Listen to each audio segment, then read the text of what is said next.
The other day, Jim announced the topic was going to be Papañca, or conceptual proliferation. I hope I don't proliferate too much.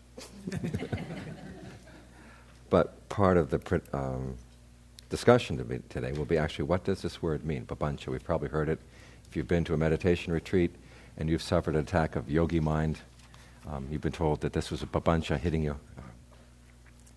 It's not quite what the Buddha had in mind when he talked about it. It is a kind of thinking, he said, and we have to know about it because it's the kind of thinking that keeps us mired in stress and suffering. And this particular type of thinking is very endemic, and many people find it hard once they figure out what Papañca means. How could you live without thinking in these terms? And we'll try to point out some ways of the Buddha's strategy on how to get beyond this kind of thinking. There are different ways when you're looking at a term in the Pali Canon of trying to figure out what it means. One is to look at the context of the passages in the Canon where it's found, and others is to go to the etymology, figuring, okay, given the roots of the word, what does this mean? I tend to go for the context as an ideal way of figuring out the meaning of a term, because etymology can really mislead you. Like if you know the etymology for terrific, it will give you a wrong idea of what the word actually means. Other words like conscience, con with science, knowledge, conscience? No, it's something else. Sublime, under the lime?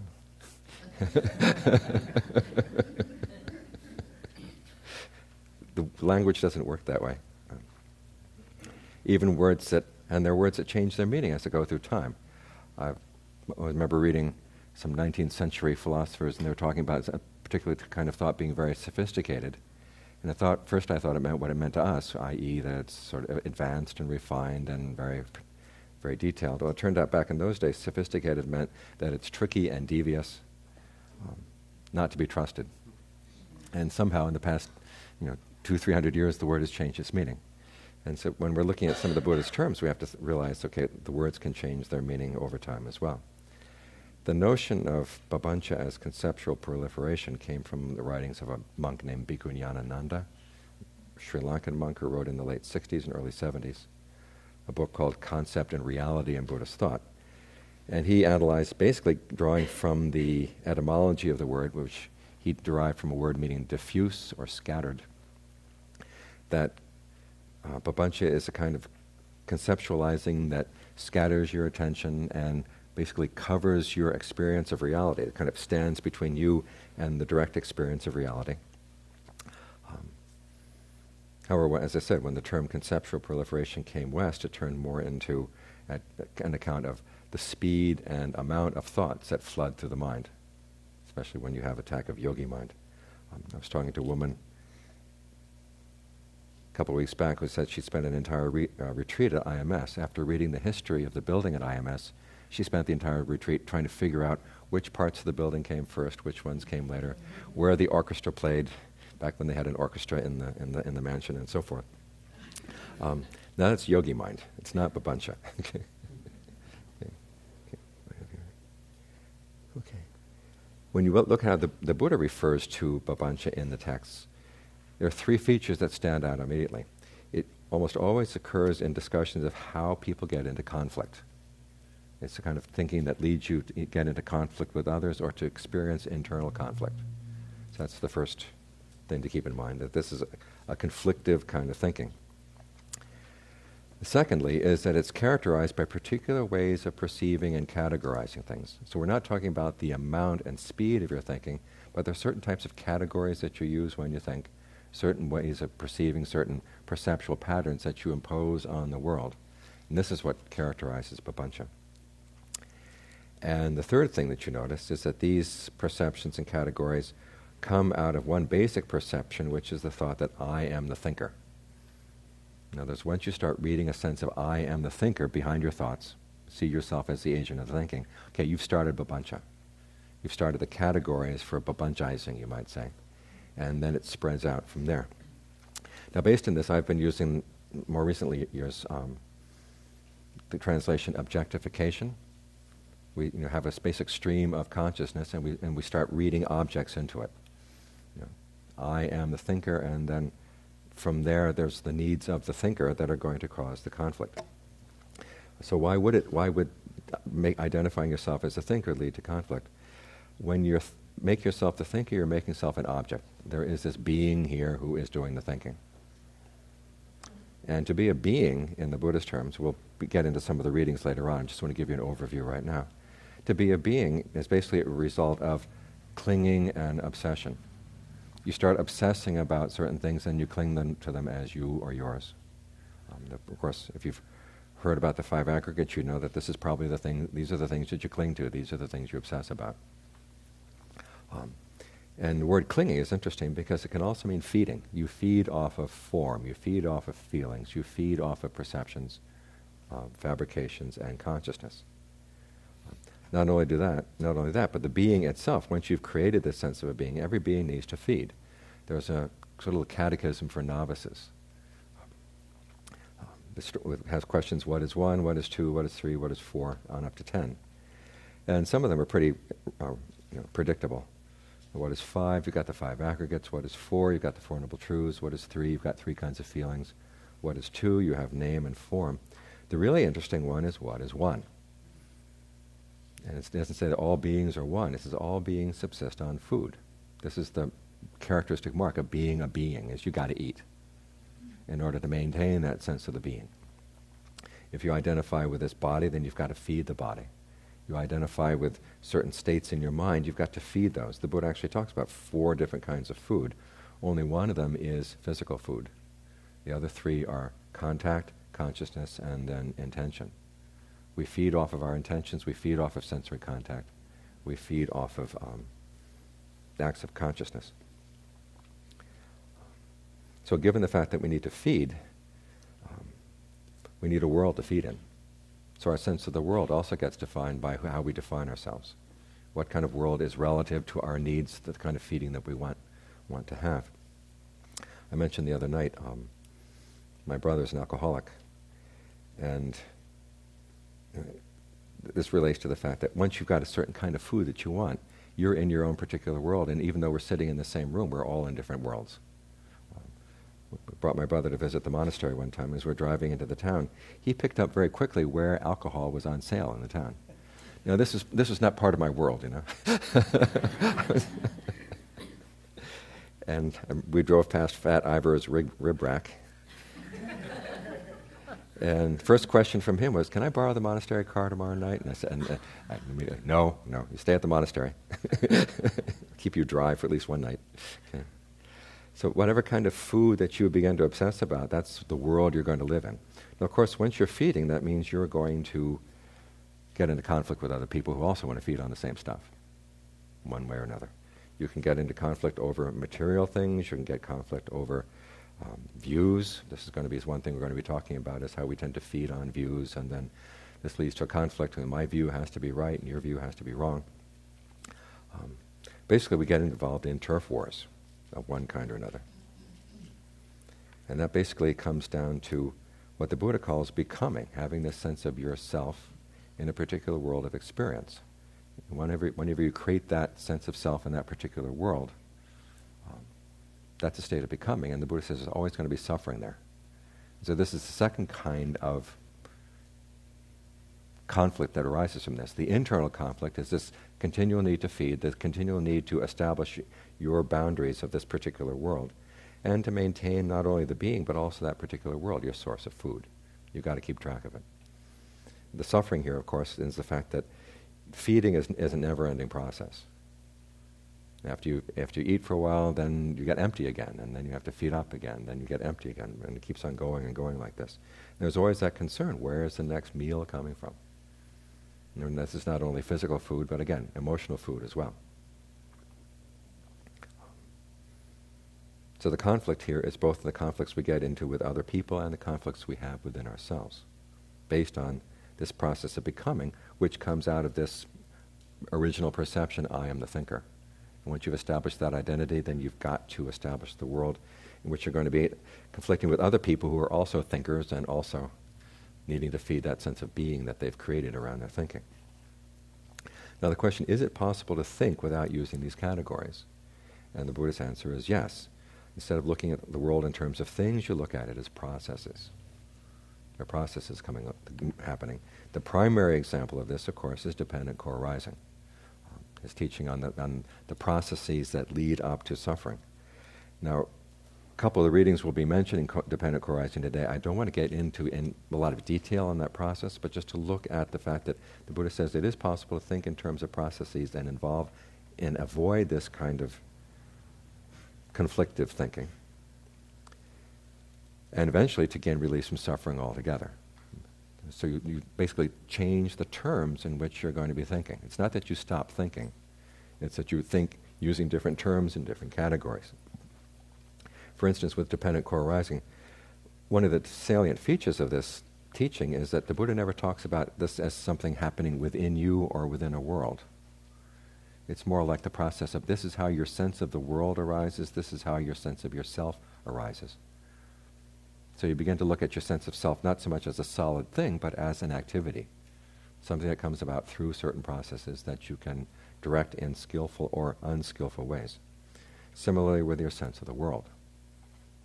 This particular world you have out there, it's important to see how you create your sense of that world out there, so that you can see that as a process, and it makes it a lot easier to let go of it once you see it as a process that's coming about through activity that's actually happening in the mind.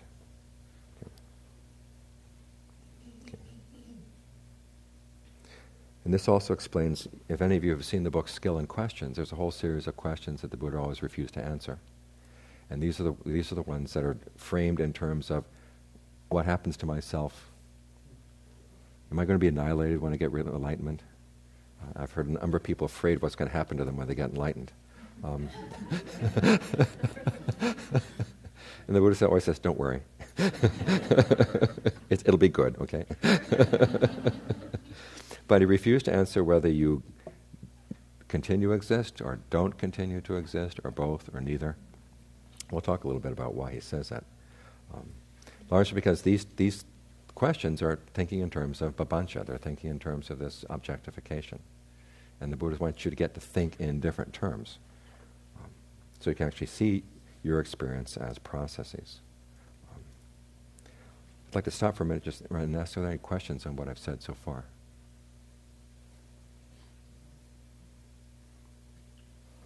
Yes?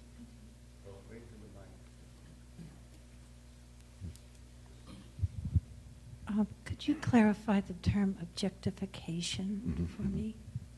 Okay. Once you start identifying yourself as the thinker who's behind the thoughts, that's not only turning you into a subject, but it's also turning you into an object here in the world. It's me acting in the world. I'm the one who's thinking these things, and I'm going to be acting on my thoughts in this world. So you turn yourself into an object. And in psychology, we tend to think of objectification as, the male gaze turning the woman into an object, yeah. But it's also your own self-gaze turning yourself into an object, in the Buddhist terms. And then once you've got this as an object, then it's everybody else there is a potential object as well.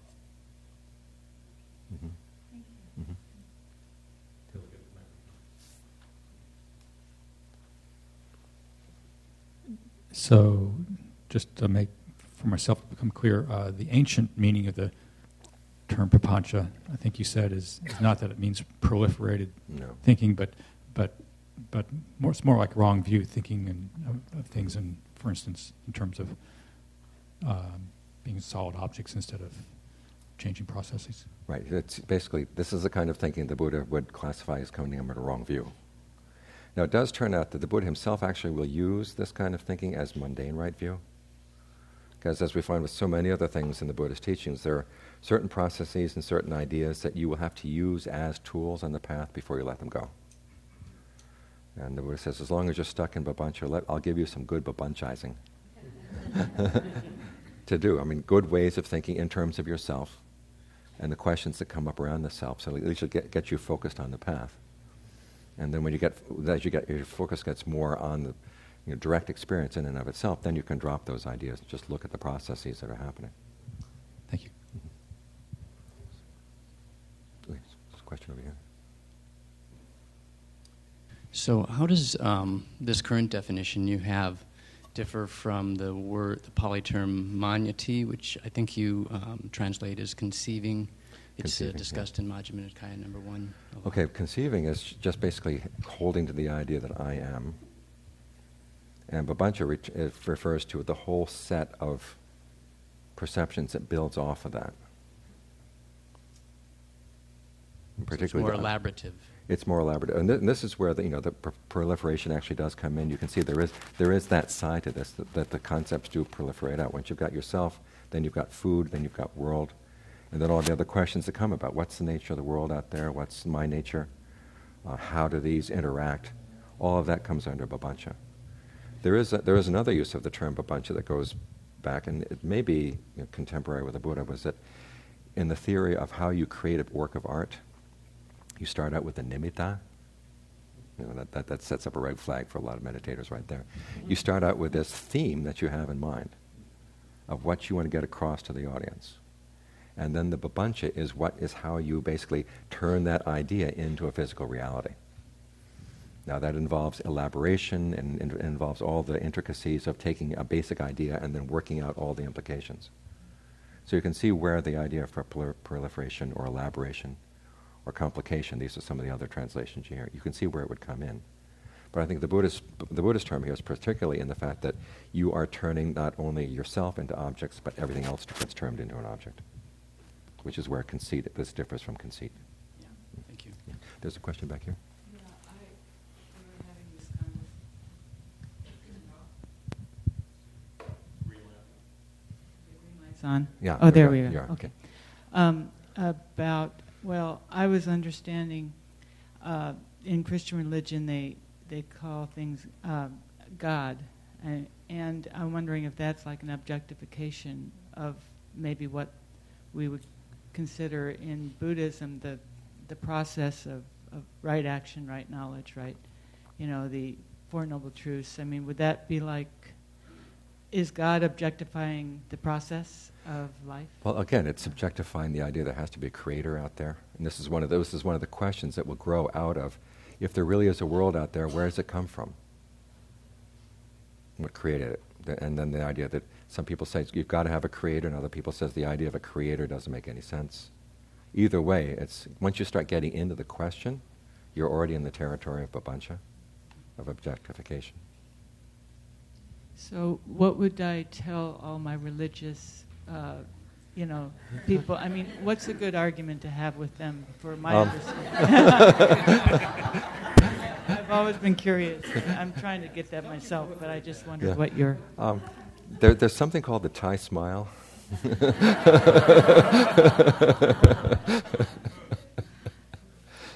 I don't mean to be picking on my older brother too much this morning, but my older brother does have this other tendency to want to give me advice. Even though I'm 62 years old, I still get advice from my older brother. And he's a business administration professor, and he's got a good business head, but that's not where I am at, okay? And so, there was one time I remember particularly he was giving some advice, and subconsciously, I was not consciously doing this, but I was smiling while he was giving his advice. And he said, "Will you stop giving me that Thai smile?" That's your way of saying you don't agree, but you're not going to get into an argument.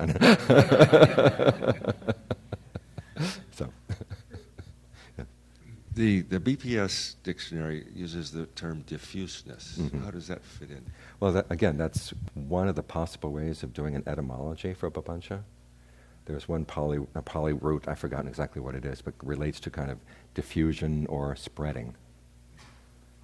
But then diffuseness, I mean, do you have a problem with diffuseness in your life? Yeah.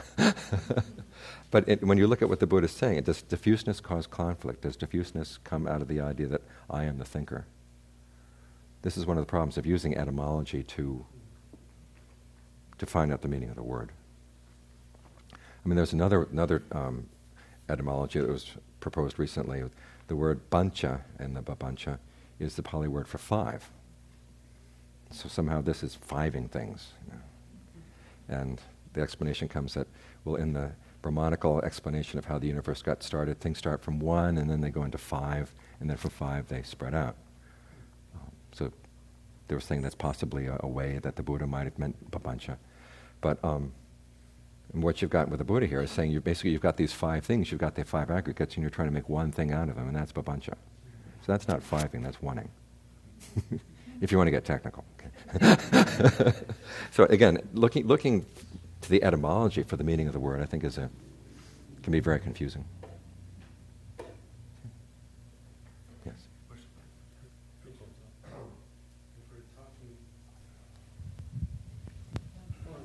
If we're talking with other people, Mm-hmm.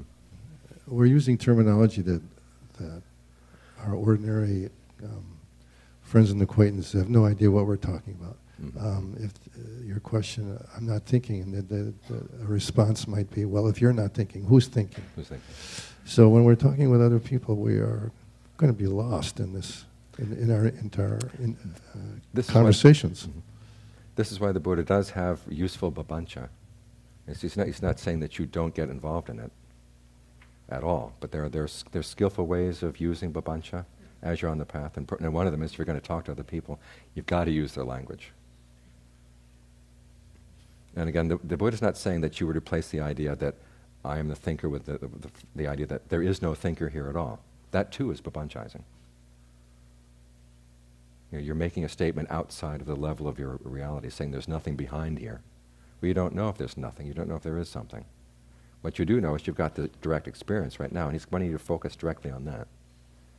This is the theme we're going to be getting into again and again as we go through the day, is once you start making any kind of statement outside of your immediate experience, about assumptions about what is or what is not lying behind it, you're already in the area of Papañca. Because when like the Buddha gives an example for inappropriate questions, the question is, do I exist and do I not exist? Both are inappropriate. Or the idea that coming from that is, I do exist, or I have a self, or I have no self. That too, the Buddha says, is inappropriate, because that's both of those statements are Papañca. So, there was someone who came to see a John Lee one time, and he was getting into a question similar to yours. This guy said his friends were saying, hey, wait a minute, if this body is not self, why wouldn't you let us beat it up? And he was at a loss. And so John Lee said, tell him I'm borrowing it for the time being. Well, Tanjep, yes. So I was wondering, as you were talking about, rather than seeing yourself as an object, is it skillful then to, if you are going to have a tendency towards seeing a self, seeing yourself as a process, is there some skill in that? There's a lot of skill in that, yeah. Because you want to see this process of selfing. How am I doing it? What kinds of selves am I creating? And there's a whole book on the topic. It's called Selves and Not Self. Okay. But it's in the question, because the Buddha actually does recommend that there, and we'll get to them in the readings later today, that there are certain concepts of self that you actually use on the path. And you want to be able to see, though, however, that this is a process of what he calls I-making and my-making. That you can do skillfully, because it's a kind of karma. It's something that can be either done skillfully or not skillfully, and there are various levels of skill you can do. Yeah, because I wondered if that ties into, sometimes I get caught up in this sense of, well, if there's no self, then who's responsible? And that's the point when you pull out the responsible self. Yes, yeah. And there is a responsible self that the Buddha would have you, the self is its own mainstay. That's in the Dhammapada.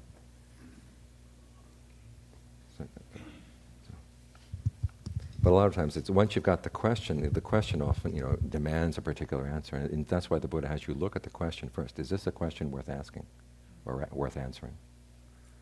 And that would be one that, while you're practicing, you say, okay, I do care about my happiness, and I am responsible, and I am capable of following the path. That's all the self you need for that particular question. Mm-hmm. Question here?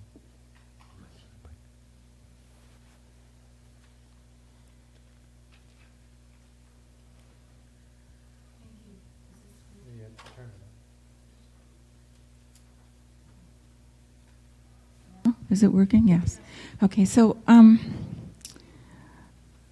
don't mean to come from a place of not having Papañca, because I have a lot, but I wonder what one does with other people's Papañca. And I'm thinking particularly of an experience that I had when I was reading Dogen's numerous notes on how to prepare rice. It went on and on and on and on. And I felt like the only way I could understand it was to get into this intricacies of mind.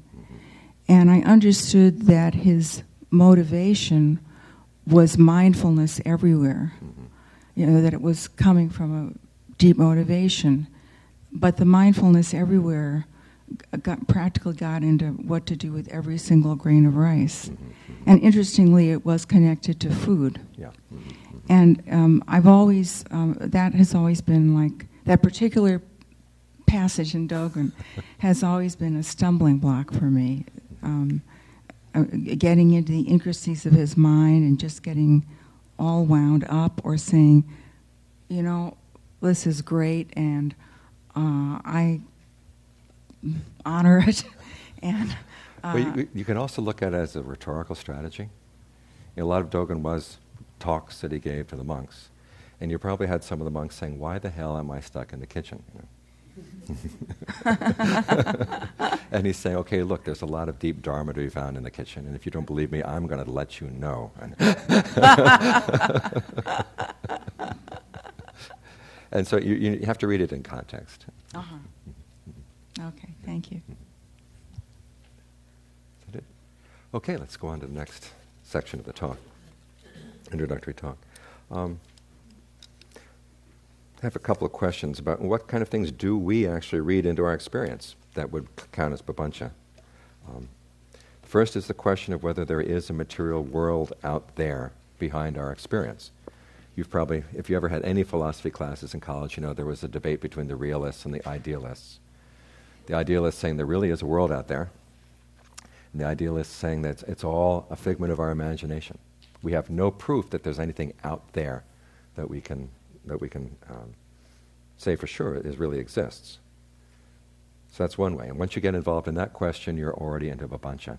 In fact, you could make an interesting, anyone who wants to do an interesting term paper, you could talk about all of Western philosophy as one big Papañca.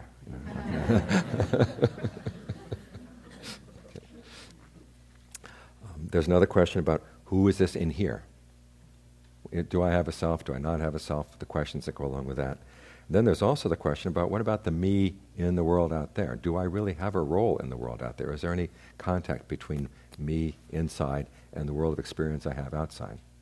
Or is it all illusory? Then there's the question of, is there some sort of oneness that unites me in here with the world out there? That's a Papañca question. Or are we all discrete entities with no connection? These are all questions that the Buddha put aside. But it's, you see, you start thinking about these things, and these are questions, sometimes we don't even ask them, we already assume. There is a world out there, I've got to function in that world, I have my needs. That's automatically assuming a lot of the assumptions that come out of Papañca. Once you make that kind of assumption, once you start thinking in those terms. And a lot of it comes down to the question of what a person is. What does make a person? And I'll just give you one example, which is very common here in the West, especially in sort of secular humanistic circles, which is that a person is a material object, the body, existing in space and time, and it has consciousness as what they call an epiphenomenon, or in other words, a byproduct of physical processes. And this is one very dominant way of looking at a person. What this does, though, you can also say, the person is a soul which has picked up some original sin from some ancestor who did something really stupid without asking your permission at all, and that somehow you're stuck with the bill, and you have to depend on someone else you never saw who is going to save you. And for many of us, the idea of maybe the person is a material object with consciousness as an epiphenomenon isn't just a bad idea after all, compared to some of the competition. Just as an aside, I was reading about a tribe down in the Amazon, and there was an anthropologist / missionary who went down to convert the tribe. First off, he had to learn their language. It turned out to be one of the more unusual languages out there. Didn't fit into any of Noam Chomsky's ideas of what a language should be. And he started, after he learned their language a little bit, started telling about Jesus. And they said, is he a friend of yours? And he said, well, no. And he said, well, do you know anybody who's personally met him? And they said, no. And they said, in that case, we don't want to hear about it.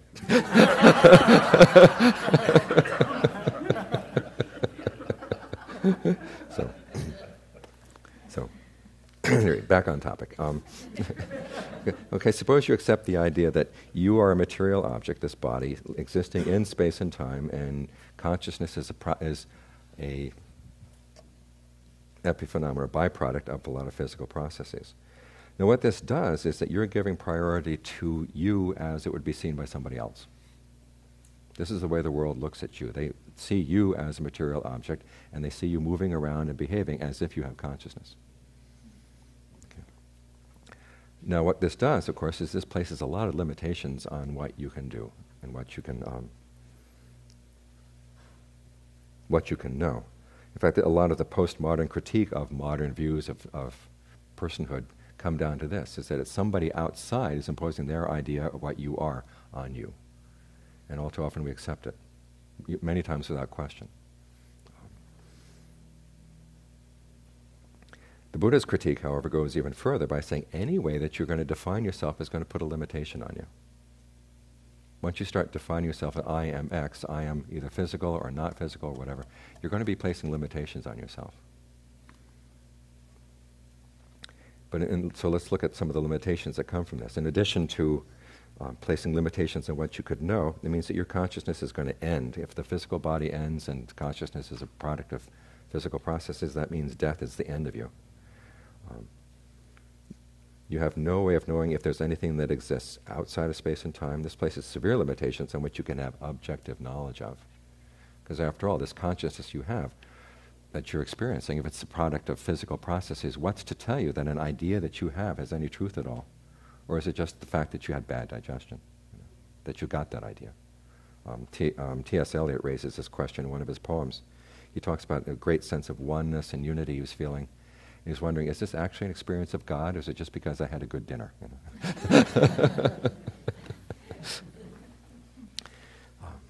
So how can you trust anything that comes up in this mind if it's just the backside of a physical process? Where am I? And how about this subjective side that you have of this process that's a result of physical things? Is your subjective thinking, are there any laws that govern this at all? Or is it totally lawless? Is it totally, as we say, totally subjective? I.e., doesn't have any basis in any objective reality at all. Are there, however, certain laws that govern the way consciousness works, or consciousness would work well? Psychology tries to discover what those laws are by saying there are certain patterns of consciousness, patterns of being a subject that are true across the board. But then the problem is, how many psychological laws have maintained true across the board for the past 50 years? They keep changing. And even if we did know psychological laws, what would they be able to tell you about what you should do? If you want a sense of oneness, if you want a sense of belonging, if you need attachments, does that mean it's a good thing or a bad thing, or totally neutral, just because you have certain psychological needs? Is it good to feed your psychological needs, or is it morally neutral? And what are you going to do with these psychological laws once you know them? One of the things that kind of unnerved me about the whole field of positive psychology is that one of the founders of positive psychology was someone who had been doing tests on torture earlier in his career. You've probably heard of learned helplessness. The experiments they did on dogs, where they would basically put dogs in a room, and no matter where they lay down in the room, they'd get an electric shock. And then they changed the rules so that half the room did not have an electric shock and the other half did. But the dogs had gotten so helpless that even if you drag them to the side of the room where they were not getting an electric shock, they'd pretty much given up. They would just lie wherever they were, whether they were getting a shock or not. And then this knowledge was used, guess where? Torture. Yeah. And then the psychologist who discovered this decided he's going to found positive psychology. Now, do you trust this person? I don't. So, but this means you learn about psychological laws, and there's all kinds of things you can do with them. So, given that the idea that if your consciousness is just a product of physical processes, you can't really trust anything that's going on in your mind. And there really are no oughts. There really is no should at all.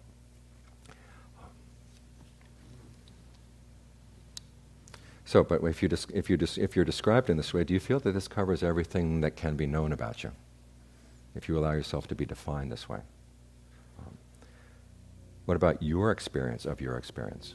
Are there things about your experience that nobody else can know? And you remember there's a lot. You probably, when you were a child, the question that came up was, when I see blue and you see blue, are we seeing the same blue?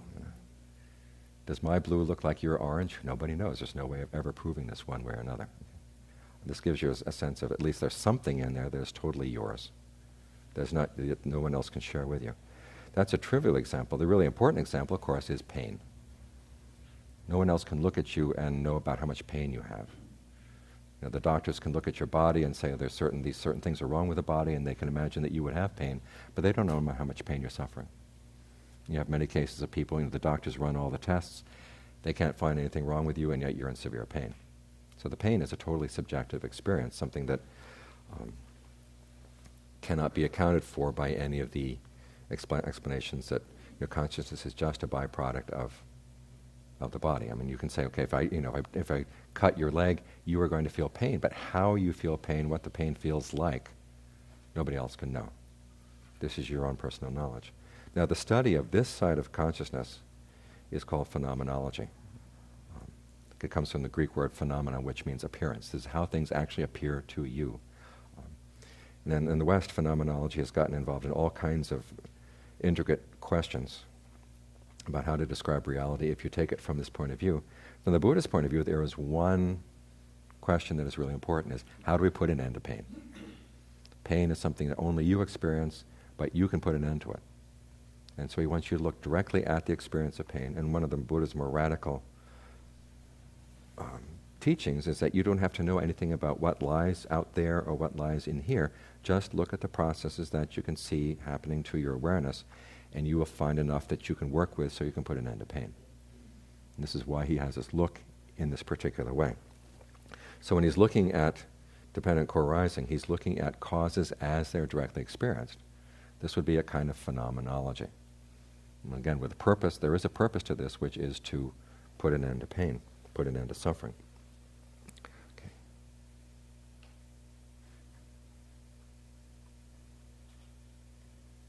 Because as he says, when you see events simply as events or phenomena simply as phenomena, you develop distaste for them. In other words, they lose their flavor. Because on the one hand, you're not creating a being, so you don't have the need to feed. And then you start looking at the stuff you've been feeding on in and of itself. It's like that old Far Side cartoon where a group of cows are out in the pasture, and one of them jerks their head up and says, "Wait a minute, this is grass. We've been eating grass."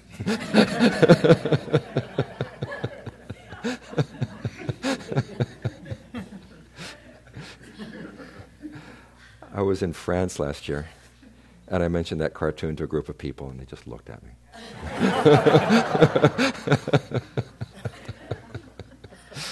That must be a very American cartoon. I don't know. Okay. But when you see things as they actually are, as events, then they lose their flavor. Because on the one hand, you're trying to get rid of that hunger you had for the need to feed on them, but then when you actually look at them for what they are, the Buddha's actual example is not that much different from the cows and the grass. It's about a blind man who, a friend of his, as a trick, gives him a dirty old rag and said, "This is a beautiful white piece of cloth, take good care of it." And so he's very protective of his white piece of cloth, and he's very proud that he's got a nice white piece of cloth. And then later on, his friends and relatives take him to a doctor, and the doctor is able to give him his sight back. And the first thing he looks at is the cloth, and he says, "My gosh, this is a rag. I've been fooled all this time." And the Buddha is saying the things that we feed on are just like that. When you actually see them for what they are, directly experienced, you're going to say, enough. The word nibbida, which is often translated as disenchantment, can also mean the sense of distaste or even revulsion. It's not so much revulsion in the sense of hatred, but just you've had enough of this. You don't want to eat it anymore. and you just let go of it. Okay, when you don't need to feed on it, then you don't need to, you develop dispassion for the whole process that would get that food to you to begin with. And when there's dispassion, the process ends. And this is where release comes from. So this is why the Buddha wants you to focus directly on experience in and of itself. Not because that's the only true level of reality, but that's the most useful level to look at for the sake of putting an end to suffering. And the Buddha's teachings are always strategic, always pragmatic. He's not trying to give you a whole picture of reality out there. But he does say, you want to understand certain processes so that you can learn how to develop the things that are skillful and abandon the things that are unskillful, so you actually can put an end to suffering. And you do that best by looking directly at your experience without making a lot of assumptions about what lies on either side, either inside or outside, just what you directly experience right here. Now, it does turn out, as I said earlier, that parts of the path require some uses of Papañca. There's some definitions of self that the Buddha says are useful to use in the path. We're talking about that. Also, he says, you're going to have to assume the possibility that there are mental functions that don't depend on the body. And this is where Buddhism really splits with sort of the common materialistic view, that everything in your consciousness has to come from some sort of physical process. He says there are some mental processes that don't depend on the body. In fact, there's a passage he says, if you don't believe that, it's going to be hard to practice. So that's an assumption he wants you to make. It is possible for the body to exist in a formless realm, which doesn't depend on physical processes at all. And then finally, he asked you to accept the possibility of awareness that would lie outside of space and time. So you're not just something in space and time, but there is a possibility of being aware of a dimension outside of space and time. These are some of the things that he wants you to be able to accept as working hypotheses. Of course, with a working hypothesis, the idea is that someday you can either verify it or falsify it. And he says, with the experience of awakening, you will have verified these things. Now, of course, this means that you are taking some positions as you take right view. The right view is, again, is a tool that you use, and because some of this does come from Papañca, that means that there will be some conflict on the path. There will be times when you find that you do have to differ with other people, or that there will be some conflict inside as you're working out some of the implications of this. But the conflict is not the sort of thing that people would shed blood over outside. It's just you learn the Thai smile. When there are issues that you don't want to get involved in, you just don't get involved. And the other times when you do have to stand up and say, I don't agree with that, but then you leave it at that. But once this kind of papañcizing has performed its function, then you put it aside. And you retain release outside of space and time. Because you're no longer defining yourself in any way. When you're no longer defining yourself, you're not a being anymore, you don't have to feed anymore. It also means that at that point, because beings are defined by their cravings and desires, it means you're not defined anymore. That's one of the distinctive parts about total release, is you're no longer defined. The Buddha is not so much interested in trying to define what a self might be and then proving that no self exists. He has you look at how are you defining yourself at any moment and see that as a process and realize, okay, you're placing limitations on yourself. Sometimes the limitations, as I said, in some parts of the path, are limitations you have to accept for the time being because they're going to deliver you to a place when you can put them aside.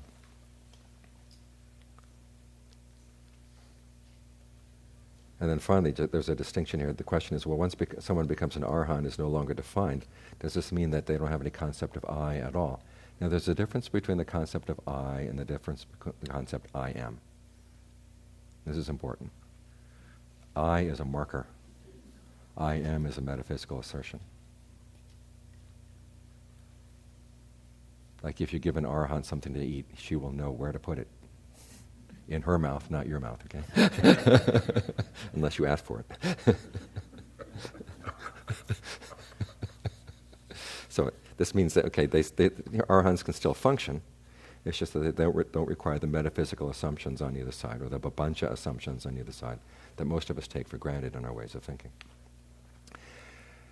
Any questions on that? Yes, back here.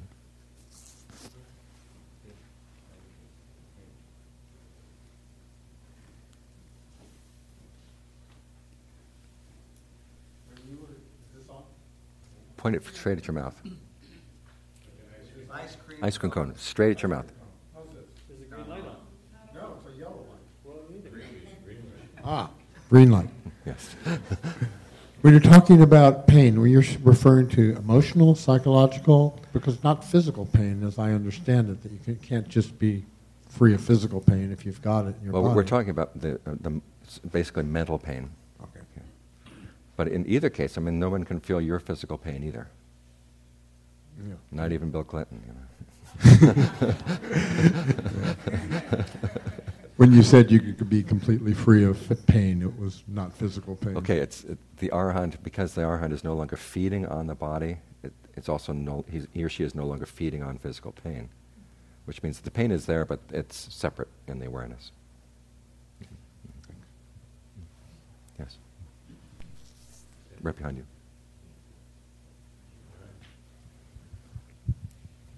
I'm wondering, can I be heard? Yeah, I'm wondering how you would comment on two propositions.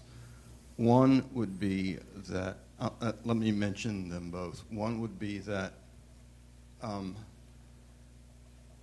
in Vipassana meditation, Vipassana practice, the process of cultivating an inclination to investigate would be exemplary of a constructive form of Papañca. That's one. Two is that for people who are, say, have emotional problems or psychological disorders, those who suffer from ruminative thinking, which is a disorder, an aspect of a disorder, I believe it's a disorder, that's Papañca run amok, so to speak. That's an extreme form of Papañca. And I ask these questions to see if I'm really, the giveaway here is the word proliferation of thoughts. In both cases, you have thoughts that are proliferating. In one instance, it's to be encouraged, it's to be cultivated. In the other, it's symptomatic of an underlying disorder. Okay, you've got two questions here. One is, given that objectification is basically what the Buddha is talking about in Papañca. When you're looking at things as processes, like a Vipassana meditator should be doing, it's just looking at as processes, that wouldn't even count as Papañca. It would count as skillful thinking,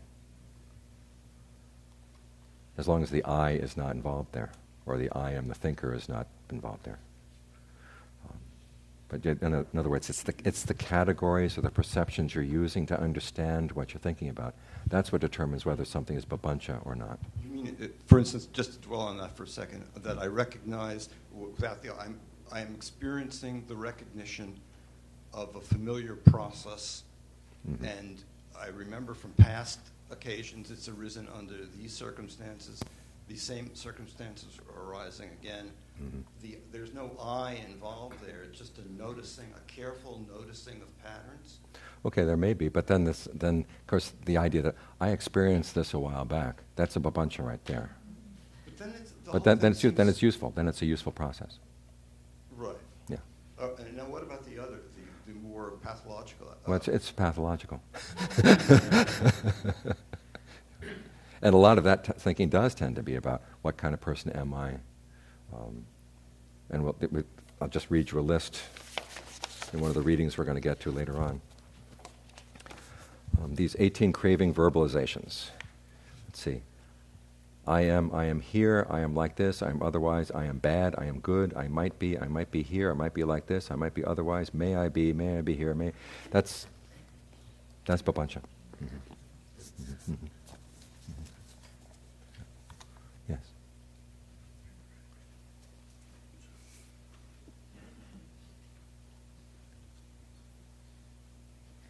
When I engage with the teachings, I came from a background of being very interested in anthropology and sociology and epistemology, which is about social construction of reality. And I just have the impression that a lot of the Buddhist teachings are very much focused on a personal construction of reality. But it sometimes seems that if I'm doing meditation, I can get into this state where, okay, I'm pretty clear and processes and all that. But then as soon as I'm in front of another person, reality is being constructed by my relationship with that person or with the culture surrounding me. And it seems to me that talking about psychological reality as opposed to physical reality, an awful lot of it is constructed as a process by culture, and I just wanted to know your thoughts about that. Okay, well, two things. One is that the Buddha is actually giving you the tools to deconstruct it inside. So you can, and the question always is, where's the stress here? What's causing the stress? Look at it as a process. And you start peeling things away, and in the process of that, you're going to find a lot of interesting things that you had accepted out of your culture that you hadn't really realized that were assumptions. I know in my case, going to Thailand, and my first year as a monk, I was up on a hill meditating alone, and you can imagine the flood of stuff that came in. Right before I ordained, my mother had died, and she had left unfinished a novel. I managed to finish the novel in my head, you know. Fortunately, I never wrote it down. But then sometimes some issues would come up, say from things I picked out from grade school, high school, college, family, whatever.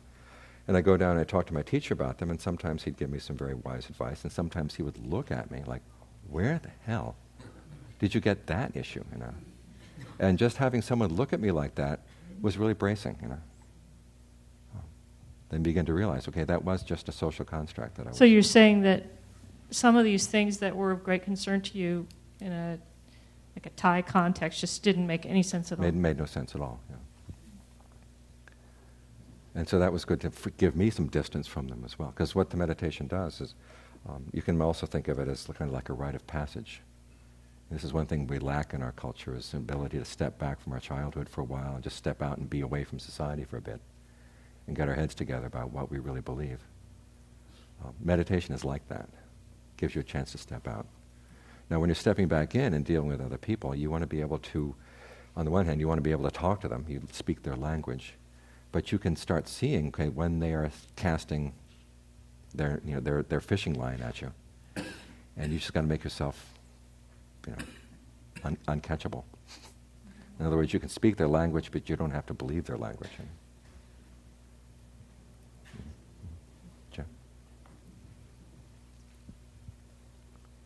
So you said that there are some mental processes that don't depend on the body, and I understand the formless states. But I think about the one teachings about the simile of the two sheaves of reed leaning, so that's nama rupa and vijnana. And also we know in any given moment of experience all five khandhas are present. So how do you reconcile those two disparate concepts, that there is rupa present? Okay, remember, rupa is not only just your physical body, but also sort of a visual. A metal image can also count as a rupa. I'll have to think about that. And one of the passages we're going to get in today, the question comes about, it says, wait a minute, when a being goes from one body to another body, assuming the being being this process of attachments and everything, how does it? What's the medium by which it goes? And the Buddha says it's craving. Craving's a medium. It's not a physical object. It's not a physical object. Yeah. And also, you could ask, and this is not in the canon, but one way of looking at it that I find useful is, when you have a dream at night and then there's another dream. What went from the first dream to the second dream? Yeah. Bhante, following up on that, can the experience of rebirth be known before you're being reborn? Can it? Well, you see the process. Well, you basically, the process, since if you can see craving, then you can see how it's going to happen. And this is where we look for craving in our meditation, to see how the mind latches onto it and where it takes us. Also the process by which we go from one identity, one state of becoming in a particular world of experience to another. It's a very similar kind of process. I mean, dreaming is a really good analogy because that's one of the ideal ways of thinking about how you find yourself in another world entirely. Thank you. Yeah. Could you speak a little bit more about what you were saying earlier about the idea that we occupy a physical space and a physical biological body, and somehow that limits us? But it seems like... well, if you define yourself as only that, then that's a limitation. Okay. But what I'm asking is, what is the utility of the, let's say, the science, the physical sciences, the biological sciences, the anthropological sciences about the nature of who we are? That is, for example, that we evolved from primates. I mean, that to me sets a course on how to think about who we are that could be helpful, because it comes from a body of science that is evolving, that is moving. But to me, there's a reality there. Yeah. And so how do you integrate that with the idea that, because one of the realities is that we do occupy a body, and that we do that our minds occupy space and are a function of biological processes that can, a lot of it can be monitored, measured, and understood in a way that could be helpful in understanding the way we think, because we're not tabula rasa. We are born with predilections and things like that. So how does that get integrated in a useful way to the Buddhist teachings? Okay, again, you've got this body, and it's interesting to know what this tool is that you have. The question is, where are you in the body, though? They haven't found you yet. In other words, they say, where is the seat of consciousness in the brain? They haven't found it.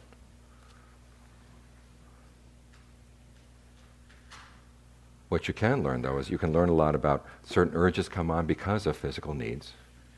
But then if you've got another set of standards for, and we raised the question earlier of whether there are kind of laws that behave within the subjective level. And one of the laws would be that, okay, if you act in this particular way, there's going to be suffering. You can foresee that there's going to be suffering. You can choose not to go along with that particular urge or that particular desire. And the whole idea that we are moral beings assumes that there is a part of us that can step back and make those choices. If we couldn't make those choices, then there would be no moral law, and then we couldn't have moral sanctions. This person was doing this simply because, that particular nerve fired, and he wasn't responsible for the nerve firing; it just happened.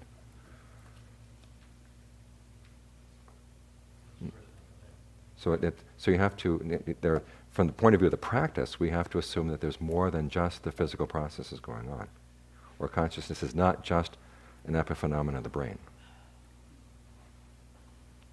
Now, this is not saying that there is a self back there doing this, but the fact that there is consciousness is something that cannot be totally explained by physical processes.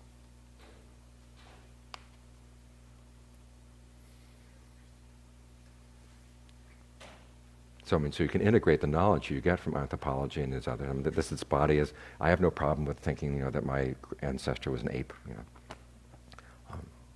I know a lot of people feel insulted by that, but I don't have any problem with that. But the question is, there's more going on than just the body. There's a question over here.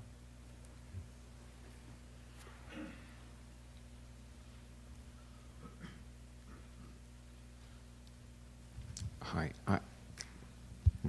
I think you mentioned that sometimes it has to be said that it hurts. Let's say to a doctor or somebody. And that that feeling is somewhat private, and that's why it has to be said. Can you see why that privacy of that feeling could create a challenge to think this different way about watching or being vigilant against I am, or it's my pain? Okay, that's, again, that thinking of I am can be useful at certain times in the practice. But the Buddha, in terms, when he's dealing in terms of dependent core rising, he makes a distinction between internal and external. And from internal, there is this tendency to create an I, but it's not inevitable. It's not necessary. In fact, part of this process thinking is just to see it. This is an internal event, as opposed to an external event. That takes a lot of training. Inner space as large as outer space, I guess. Yeah. And the question is, which is bigger, your mind or the universe? And your mind can encompass the entire universe.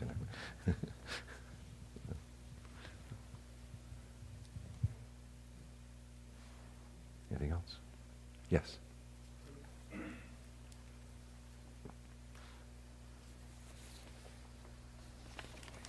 Could you summarize the skillful uses of Papañca? Okay, the primary ones. Or is ones, that something for this afternoon? Well, we're going to be. I don't know if we're ever going to get to this material at all. Basically, comes down to your sense of self is usually a creation around your desire for happiness. And related to your desire of happiness, your self functions in two ways. One, as the consumer of the happiness. I am going to feel this. And the other is the producer. I have these abilities in order to bring that happiness about.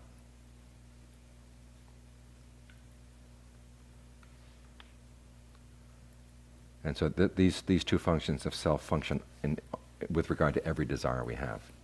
And the question always is, do I have the ability to bring that about? And sometimes you say no, and then you just put it aside and you find something else. Unless it's something you really want that badly, the consumer side really wants it that badly, you're going to, by hook or by crook, you're going to get this. But either way, your sense of self is divided into this consumer and the producer. And the Buddha says that as a producer, one of your reflections is that other people have attained awakening. They're human beings. I'm a human being. They can do it. Why can't I? That's useful. And as for the consumer, he says you've been working on the practice and you start getting discouraged and you want to you think I might as well give up and go back to my old ways. I say, well, what do you have in your old ways? What kind of happiness did that promise? How about the promise of this, true happiness? Don't you love yourself? Don't you love this consumer who's going to get to experience this happiness? So that's a useful use of the self as a consumer. The other one, of course, I asked Gil last January if he wanted me to cover Papañca this Saturday or rebirth. He said, "Oh, Papañca, of course." But it turns out, some useful Papañcaizing is about rebirth. This is why I said, the idea that there are mental processes that are not dependent on this body.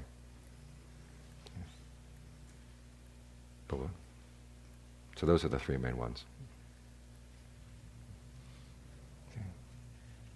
Any other questions? Okay, let's look at the readings. Okay. First one.